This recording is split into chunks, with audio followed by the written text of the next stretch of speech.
ለሁለት ቀናት ሲካሄድ የቆየው ዓመታዊው የወጣቶች የጥሪና ተልእኮ ጉባኤ ተጠናቀቀ።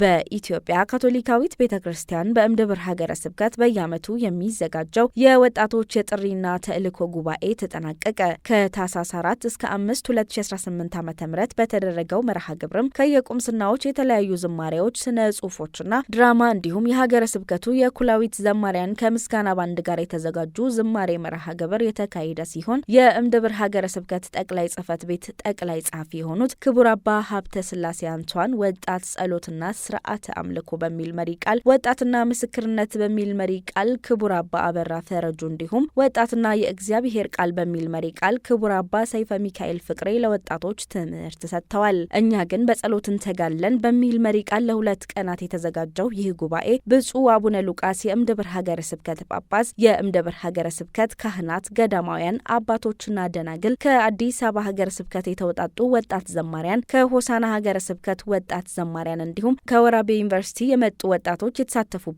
መርሃ ግብር ነበር። በመርሃ ግብሩም የእምድብር ሀገረ ስብከት ጳጳስ ብፁዕ አቡነ ሉቃስ እንዲሁም ከፈረንሳይ የተገኙ እንግዶች ብፁዕ አቡነ አንድሬና ክቡር አባ ጋይ ለታዳሚ ወጣቶች ቡራኪያቸውን ሰጥተዋል። በመጨረሻም ብፁዕ አቡነ ሉቃስ ለወጣቶች ባስተላለፉት መልእክት ወጣቶች በጸሎት መበርታትና የተማሩትን መተግበር እንዳለባቸው አሳስበው ቡራኪያቸውን በመስጠት መርሃ ግብሩ ተጠናቋል። መረጃው የእምድብር ሀገረ ስብከት ማህበራዊ ተግባቦት ነው።